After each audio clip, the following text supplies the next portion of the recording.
welcome back to my channel. It's Jill here. I totally forgot to announce the fact that I changed my channel name. So as you can see, I am now the Not So Perfect Homeschool. I thought that this channel name just suited me so well because I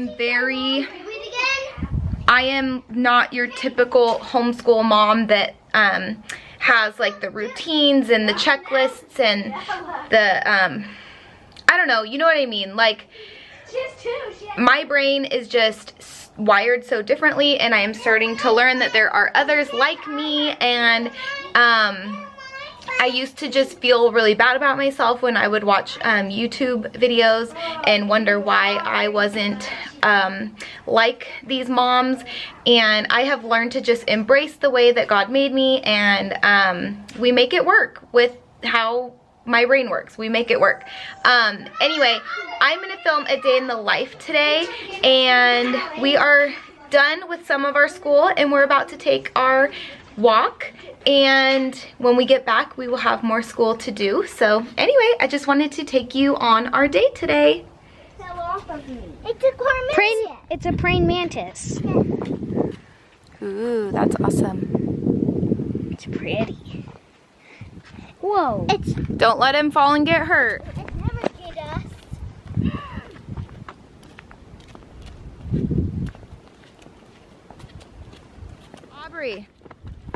Aubrey, I just noticed you're barefoot. You're not allowed to go on walks barefoot. It's praying mantis science.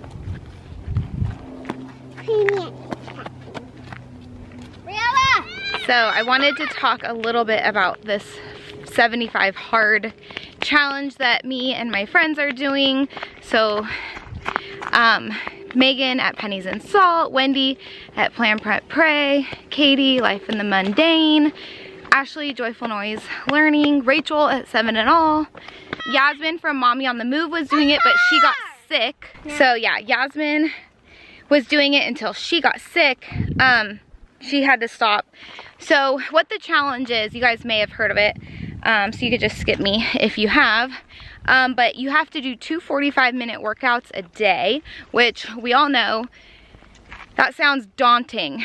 That one rule alone sounds daunting. Also, one has to be outdoors. So no matter what, rain or shine, one 45-minute workout has to be outdoors. So the way that we are making this work for our busy schedules is that one of them is usually a walk. And for me, it's always a walk with my kids because, I mean, I just don't know how I would do it any other way. Where I live, you don't go walking at dusk because there's mountain lions.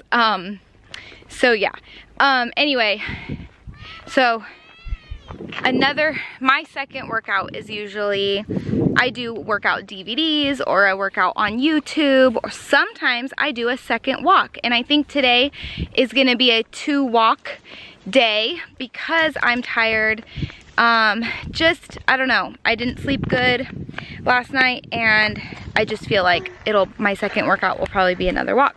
Well, the other one is that we have to drink 1 gallon a day of water, no matter what, 1 gallon a day. This has been great because literally this is day 19, and we have taken a walk every single day now for 19 days straight, and it has been great. My kids are loving it. I am loving it. It just gets us outside more. Well, my kids are always outside, but it gets me outside more.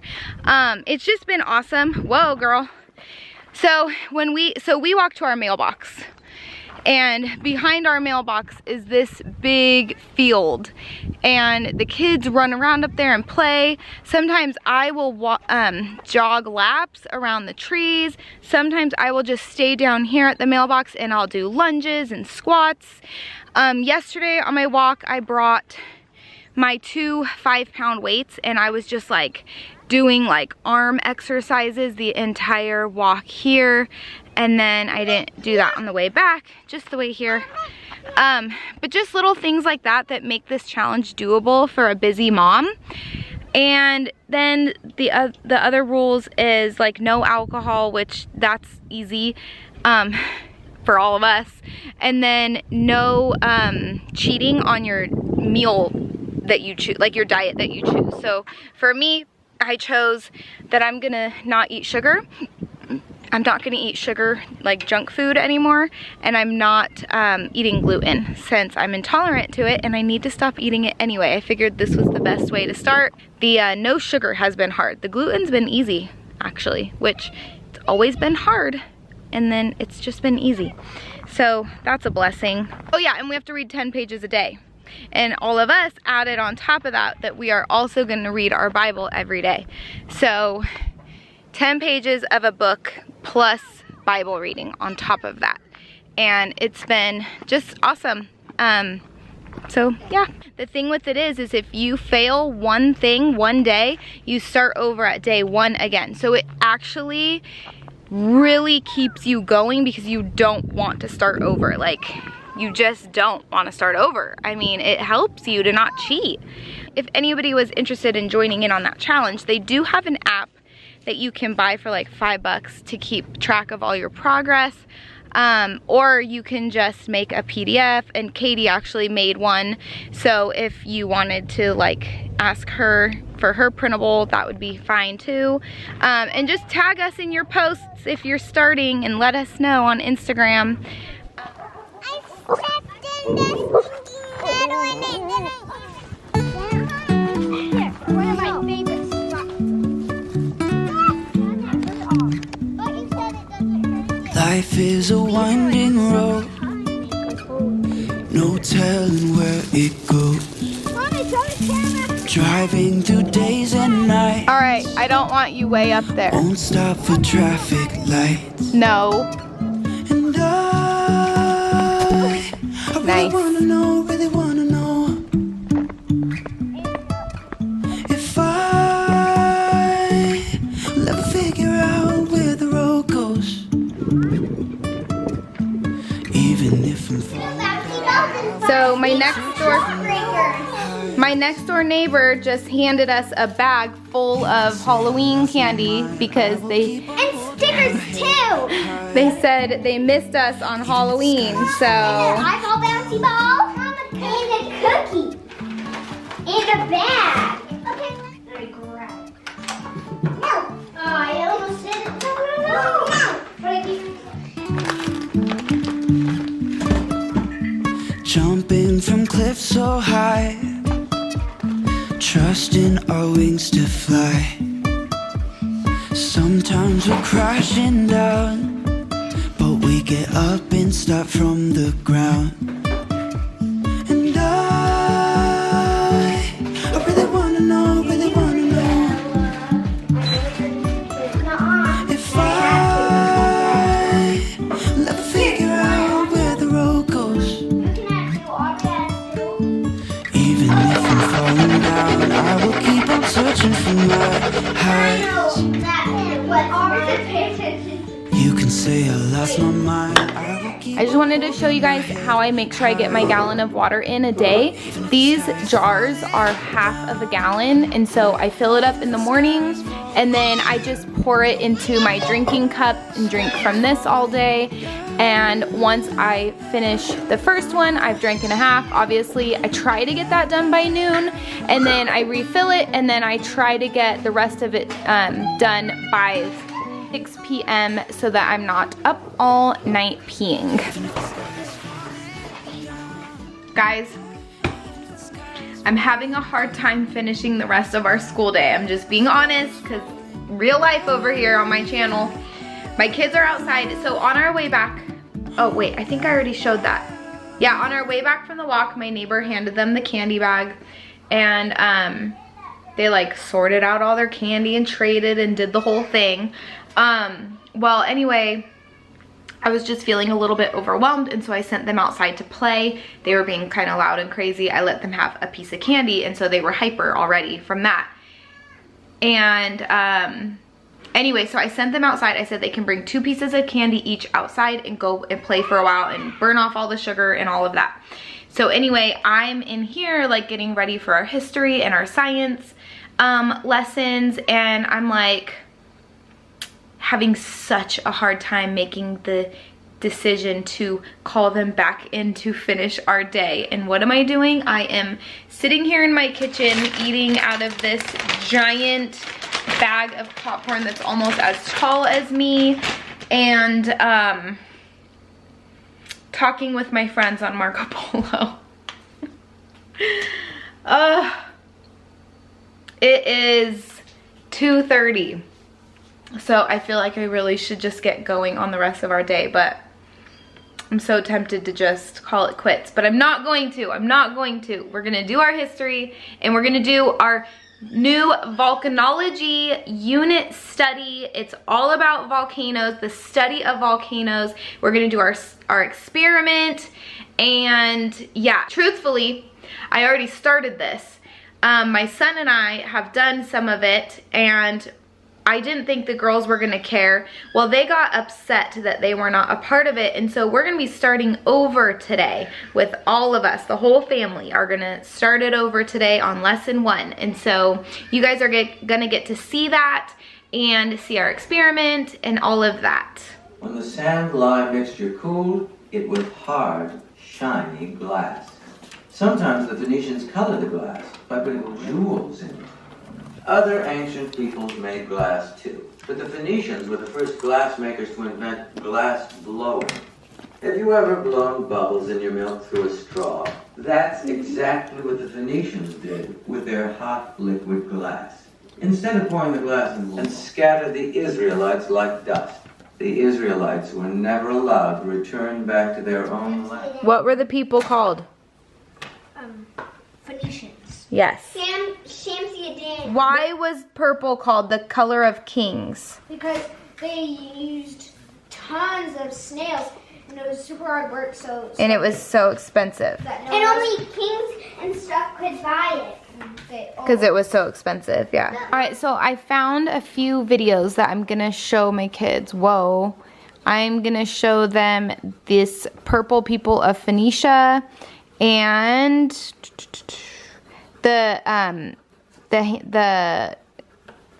well, I'm gonna show a glass blowing video too. I'm gonna find a good one. Just to kind of expand our history lesson a little further.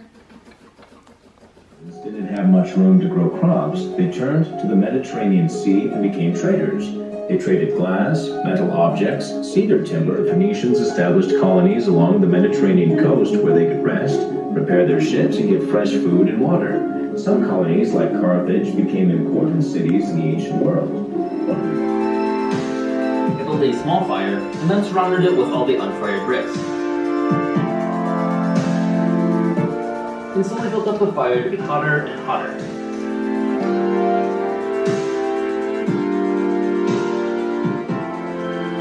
Alrighty guys, we are getting ready to start our volcanology lesson 1. So this is from Campfire Curriculums. They have a bunch of awesome units on their, they have a bunch of awesome units to choose from. It's kind of meant for dads to kind of do with their kids so they can have like a part in homeschooling. I'm not using it that way just because my husband doesn't have time. I do think in the future it would be awesome to get another one of these and have him do it, like maybe every Saturday they do a lesson together. I really wanted to get the emergency room one, like learning what it's like to work in an emergency room. Like you're following around an emergency room doctor, I guess. They have a bunch of awesome ones. You would have to look on their website and look through everything they have available. Right now, I chose the Volcano, the Volcanology one. We are reading this, I Survived the Destruction of Pompeii, AD 79, which this was a volcano that destructed a whole town, and so this book is really and it's a true story. Yeah, it's a true story, and it's like a kid who was escaping out of slavery when this happened, him and his dad. But yeah, we are gonna go ahead and do lesson 1 now, and then we have an experiment to do. This is the activity supply list, so it lets you know what activities you're gonna need for the upcoming lessons. And I think we're gonna be doing this once a week. That way it gives me plenty of time to gather the supplies that I need for the next lesson. And it starts out here. The way that it's set up, it's a story of a brother and sister who are both volcanologists, and it just goes through, their kind of through their perspective, and teaches us about volcanoes. So anyway, this is lesson 1. I like how it has pause for faith talk in it. It's a Proverbs, and it talks about that. Marcus dove to the ground, his chin smacking the hard stone. He braced himself for the crushing blow of thousands of pounds of marble hitting him. He heard a terrible crash, but he felt nothing. He peeled open his eyes and peered around. That giant beast must be restless, said the old man, spitting on one of the apples and rubbing it against his rough tunic.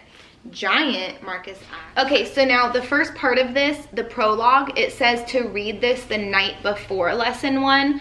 We didn't do that, so we're just gonna read it now. It started with a story their father told them one night when they were small children. He was jumping across the room as if in a sword fight with an invisible monster, dramatically sharing with the 2 children between heaving breaths. Only the fiercest of warriors, he told them, would dare take on the dragon of a volcano. They had never worked together before, and this was going to bring back so many memories of their father and childhood. To travel to the erupting volcano together. He couldn't wait to tease her. Stella, look what I... Alright, so these are the 4 types of volcanoes. Shield volcano, dome volcano, caldera volcano, and composite volcano. Caldera volcano because it has that. It talks about like which volcano looks like it's the tallest, blah, blah, blah, blah, blah. And then over here, we're going to talk about which volcanoes erupt like this, like lava just pouring over. Or like that. Or like this, where it's like a big explosion. So there's different types. So we're gonna do this, and then I'll meet you guys outside when we are doing our experiment. Right, so we have a can and 2 bottles. So she's gonna shake her bottle lightly, not yet. He's gonna shake his a lot. She's gonna shake hers a lot too. So they're both shaking theirs a lot, but I think they're gonna have 2 different types of explosions, or 2 different types of eruptions because of the different shapes. Okay, so let's have Cade go first, guys. So Cade, shake it a lot.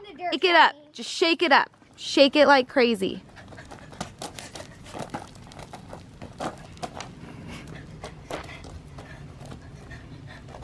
Okay, open it. Open it big. Take the lid off. It would have exploded more, but the lid was slow to come off. Don't cry about it. Can I get to drink? No, no one's drinking these.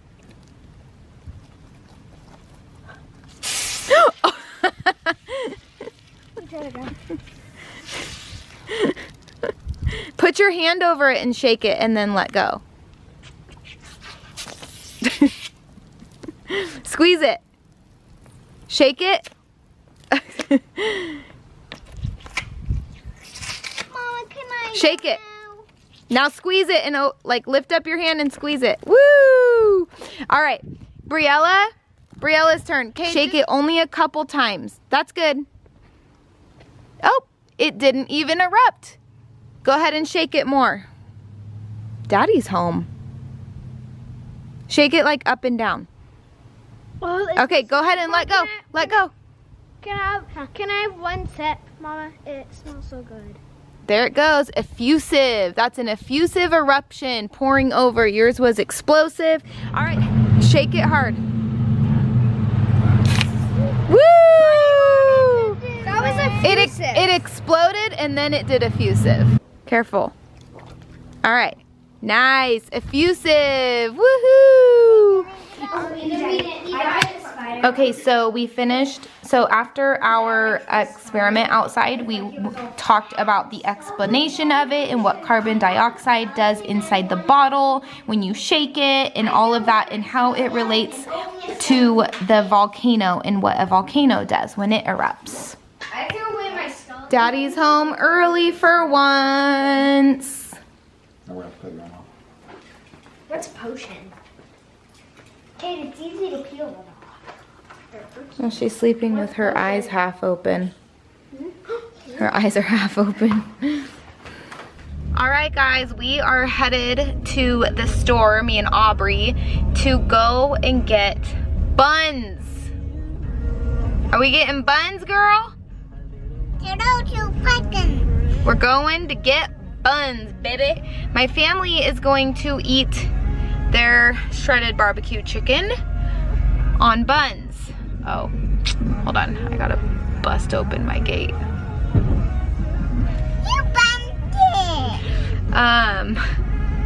it. So anyway, yeah, my family is gonna eat their barbecue chicken on buns. And I'm gonna make myself some of the rice ramen to eat my chicken with, I guess. I don't know. Something other than buns, because I can't have buns. I'm almost done with my gallon of water for the day, but I have one last thing that I have to do before bed. Sometime before bed. I still have a 45-minute workout to do. So I might do the treadmill later. I'm not quite sure what I'm gonna have, what's gonna happen. I probably should just end the day in the life here because, you know, it's 5:30 and it's just gonna be dinner, baths, all that kind of stuff from here on out. So thank you so much for watching our day in the life today. And if you have not subscribed to our channel yet, go ahead and subscribe down below. I would love to hear from you in the comments. Like my video if you liked it. And yeah, I will see you guys in the next one. I'm about to be off of my road now, so I need to stop filming anyway. So anyway, bye guys.